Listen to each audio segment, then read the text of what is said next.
Cara solat jenazah yang paling mudah dan ringkas. Kita hari ni ramai anak muda kita yang tidak pandai untuk solat jenazah, terutamanya untuk mak ayah dia ketika mana dia meninggal. Jadi hari ni saya nak ajar macam mana cara yang paling mudah untuk solatkan jenazah. Terutamanya untuk orang lelaki, tolong tengok video ni sampai habis. Semaya solat jenazah ni memang sangat mudah sebab dia ada 4 takbir, 1 salam saja. Tak ada rokok, tak ada sujud. Yang pertama mestilah kena ada jenazah. Kedudukan jenazah lelaki, kepala mestilah di sebelah kiri imam. Kalau kedudukan jenazah perempuan, mestilah kepala di sebelah kanan imam. Macam mana kita nak kenal yang paling mudah?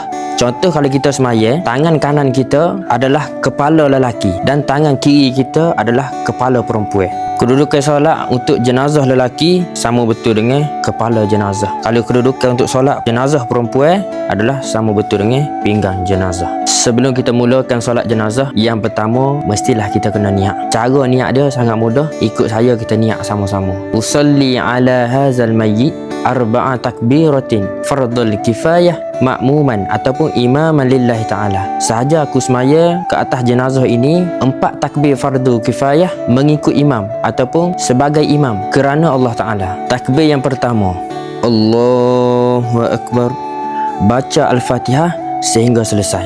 Allahu Akbar. Takbir yang kedua, selawat ke atas Nabi.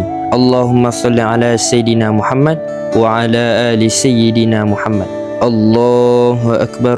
Takbir yang ketiga, baca doa ke atas jenazah. Untuk jenazah lelaki, Allahumma ghfir lahu warhamhu wa'afihi wa'fu anhu. Untuk jenazah perempuan, Allahumma ghfir laha warhamha wa'afiha wa'fu anha. Kalau kita teringat juga, kita bacalah Allahumma ghfir lahu 3 kali. Allahumma ghfir lahu, Allahumma ghfir lahu, Allahumma ghfir lahu. Tak ada masalah. Dan takbir yang keempat, Allahu Akbar. Assalamualaikum warahmatullahi. Assalamualaikum warahmatullahi. Selesai. Jadi kalau dapat sesuatu, minta tolong share video ni kepada semua orang sebanyak yang mungkin. Mudah-mudahan memberi manfaat kepada diri saya dan kepada semua yang tengok video ni, insya-Allah. Assalamualaikum.